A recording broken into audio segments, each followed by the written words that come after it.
Hi guys, so I just came in my car to have a conversation with you guys. It's lunchtime. I am at work. Welcome to anyone that has no idea about who am I. If you are viewing my videos for the first time, please do hit the subscribe button. And to all the subscribers who are new, who joined the family while I was not posting, thank you. Welcome, and feel free to say anything, ask anything on the comment section down below. Anyways, namhlanje I wanted to talk to you guys and let you guys know I am back on YouTube. I am back on creating content. But I just want you guys to bear with me. I think the most important thing about being a YouTuber or a content creator is knowing when to pause. So I don't want to find myself putting out dull content on here. And by dull content, I don't mean that each and every single video I put out on here, it's a video that has anything to do with entertainment or educational. But I don't want to come on here and bring out my negative energy. I don't want to be that girl. I know everybody is going through their own issues and their own problems, so I don't want to come on here and sit and look sour and sobby. No, that's not what I wanted to do.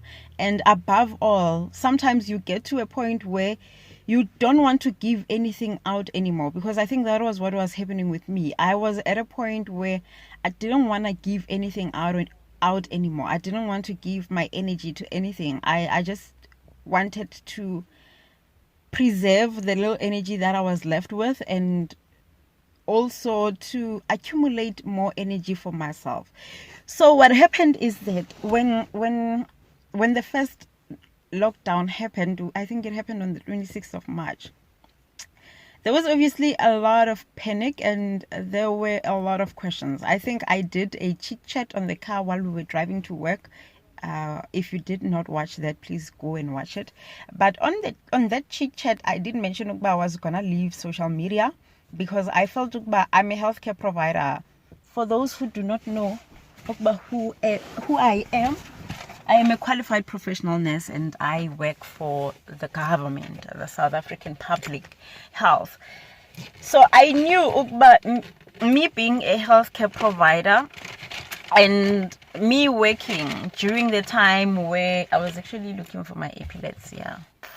I'm a registered nurse, and I was thinking during that time. I did say I was going to stay away from social media because I felt a lot of people who were on lockdown, they were going to have a lot of time on their hands and they were going to be on the internet typing things that may be triggering or may be emotionally draining to someone who is not on lockdown. When the lockdown started,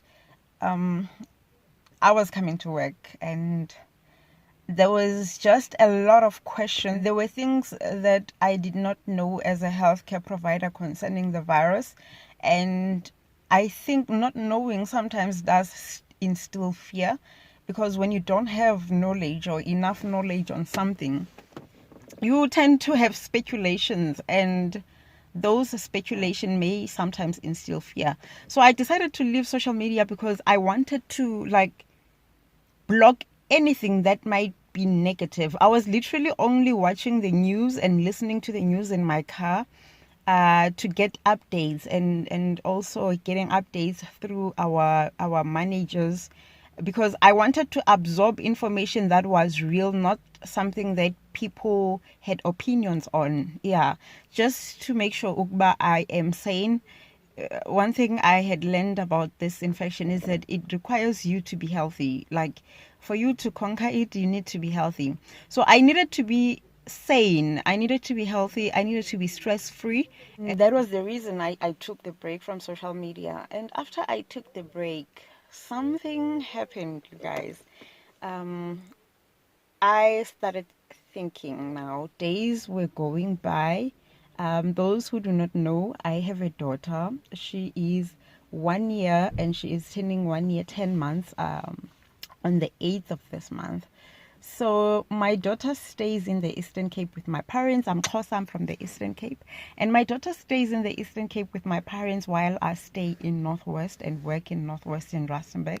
I was coming to work and then I was realizing days are passing by, days are going by, and listening to the news, hearing the president saying, Uguba, these are the first stages of the virus, and we are still having a lot of work that is ahead of us.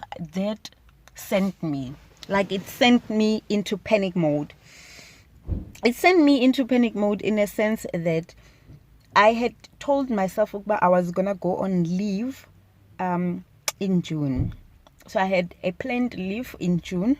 I planned it in January, and the plan, it was for me to go home to see my daughter and spend time with my parents. And now when the lockdown started to be extended, I started panicking. I started having panic attacks, mainly because I was asking myself, how am I going to see my child?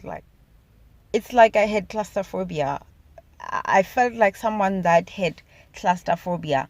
And I was starting to having anxiety attacks because the thought of being locked away from my child. I started to feel like I'm being locked away from my child. I started to feel like I was in prison. And the sad thing, it was that each and every single morning I was expected to wake up, drive to work, and come and help people. And I kept on saying, how am I expected to render assistance when I've got no idea about what is happening to my child, what is happening to my parents, and when I cannot guide them, when I cannot make sure that they are okay on a daily basis? How then am I expected to give out to people? That's when I started to guys, my energy levels just dropped, okay? I just couldn't sit and film videos. I couldn't create content. I remember the content that I wanted to create, it was lessons for nursing students who are at home now. I remember I had planned it for a period of 6 weeks. Yes, I wanted to do it for a period of 6 weeks. Guys, I lost it. My energy levels dropped each and every single day. I cried myself to sleep, thinking, it felt like I was in prison. For a second there, I can say, I know how do people feel when they are in prison, when they are kept away from their children. I felt like I was locked away from my child, and it made no sense to me. And there were also thoughts that would come in me. I even wrote a letter to my daughter, and I posted it on my social media platforms. I posted it on Instagram at I am Nosi, and I also posted it on my Facebook page, which is called Nosi. The only thing that made the panic attack to go away, it was a thought that would come in my mind that, imagine if you go home, you desperately want your parents not to get this virus, and you also don't want your child to get this virus. So if you don't want them to get this virus, then it means you must stay away from them, because even you yourself come to work, so you basically a potential risk for them. Imagine if you contract the virus, God forbid.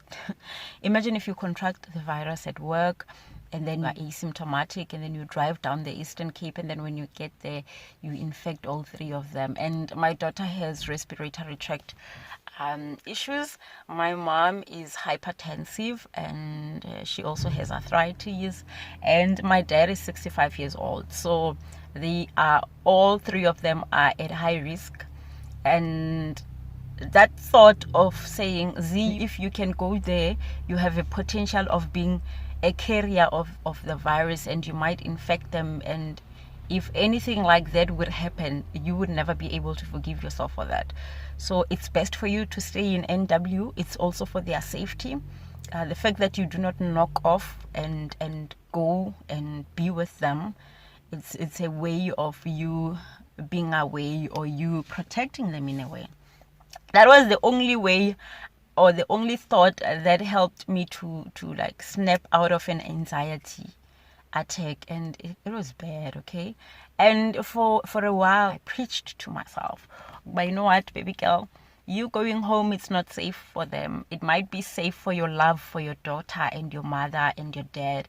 It might be safe for your heart, it might be safe for your mental health, but it's not safe for their health. And when they are not okay, it also means you are not going to be okay. And I started to digest that and put it in my system, in my mind, and be alert of it.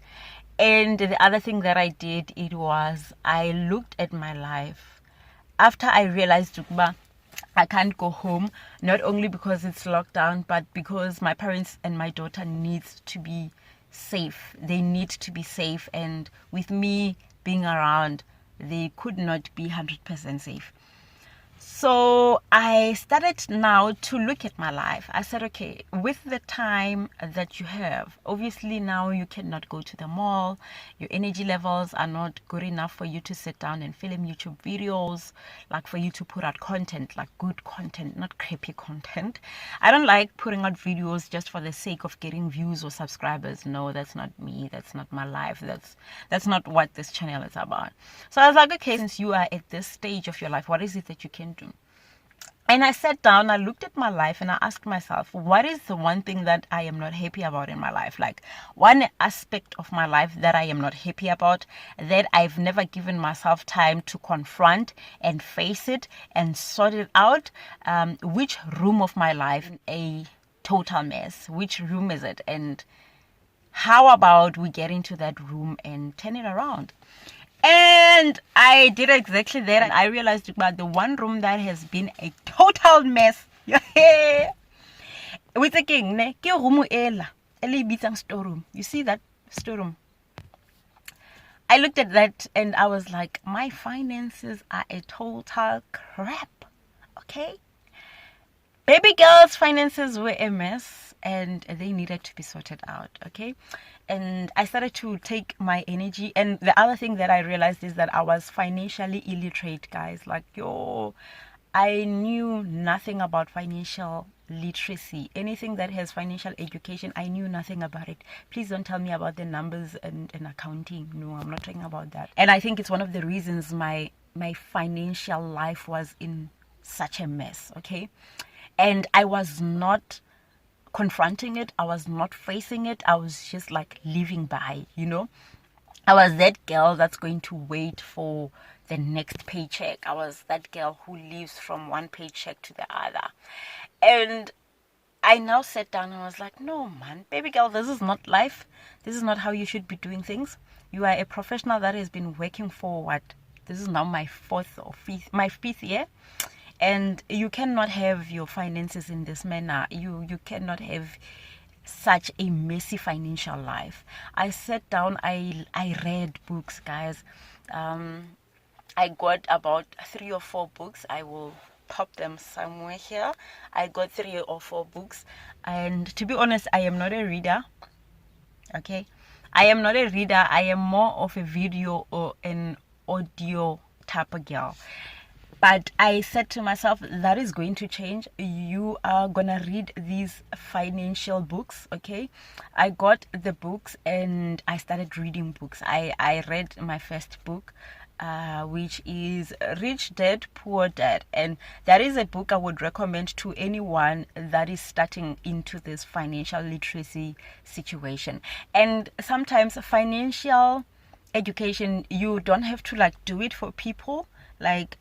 I watch a lot of videos of Nicolette Mashile. So you don't necessarily have to do it for people, to share with people, but you have to do it for yourself to better your life and to better your finances. And that is my goal. I'm not doing it to come on here and tell you guys how to save your money, blah, blah, blah. I'm not educating myself for that. So I read that book, Rich Dad, Poor Dad, and it's a book that I would recommend to anyone who is where I am right now, someone who's trying to educate themselves with finances, okay? It's a good book to read. It changes your perspective completely in terms of having a job while you are working, what you could benefit from having a job. And yeah, I've been reading that book. It's been an amazing journey. It's been liberating.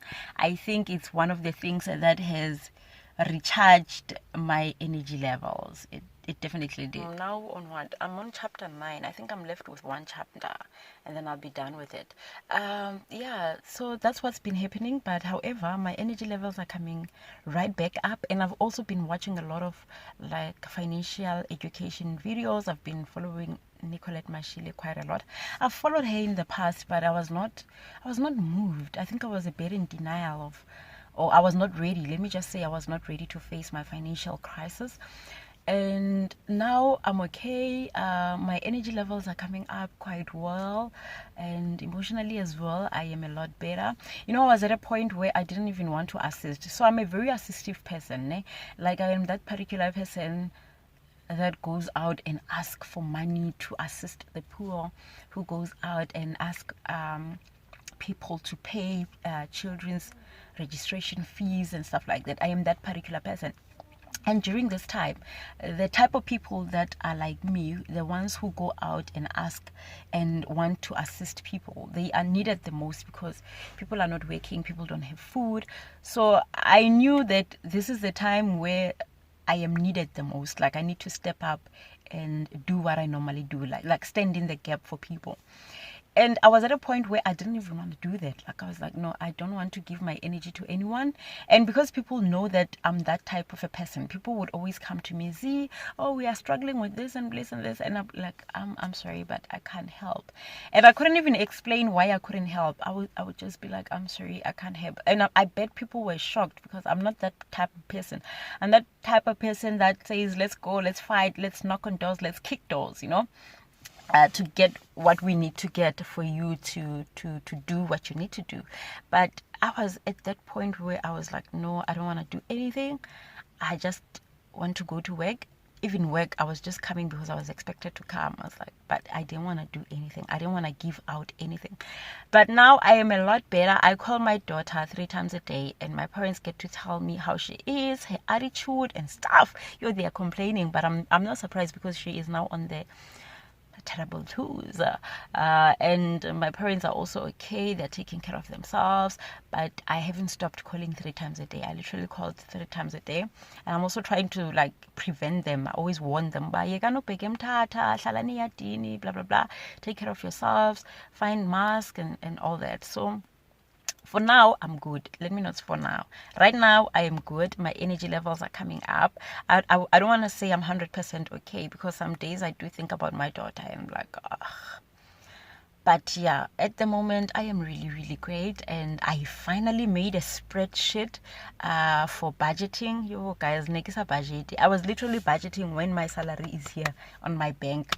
And that would be there writing, but hey, or when it's today and then tomorrow I'm getting paid. That would be me budgeting. But now I literally budget every single month, and I also have a budget that I will be using from now until the end of the year and also next year. I have long-term goals, financial long-term goals. I have financial short-term goals, things that I didn't have. And I've realized that actually I do have money. It's just that I didn't know how to use it and I didn't know how to take care of it. And this is funny because I think it was last year. Last year I was like, I need a new job. I need a job that will be better paying. I need more money. But now after I've done the budgeting and everything, I realized, Vazi, you do have money that you could use for the things that you've been thinking you need a new job for you to like afford them. You have money, you just didn't know how to use it. You were not taking care of it. And with money, I've realized that you need to take care of it for it to take care of you. Like for it to start working for you, you need to take care of it. So I'm really, really happy and excited about that part of my life. You know, when you are cleaning up a place or a room and you suddenly see, something is actually turning out to be good in this area. Yeah, that's just where I am right now. I am happy and I'm still hopeful that I will be able to drive to Eastern Cape to see my parents and my daughter.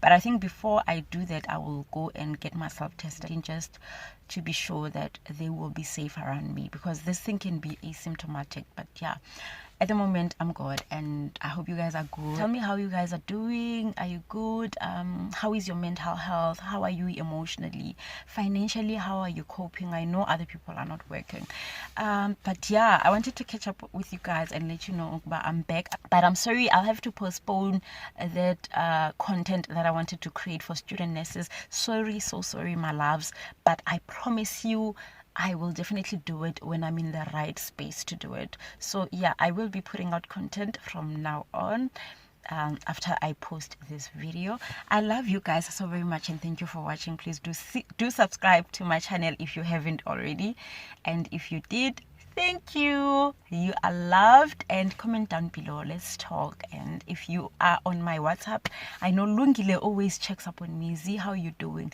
You are missed on our screens, but take your time, get better, and we are praying for you. Thank you, babes. I love you a whole lot. And I know there are people also that I'm chatting with on my WhatsApp who are coming from on here. Some are on my Facebook, some are on my Instagram. I love you all so very much. You guys have literally became a part of my family now. Diabulela kakulu, and yeah, keep safe and keep well. Mwah. Bye.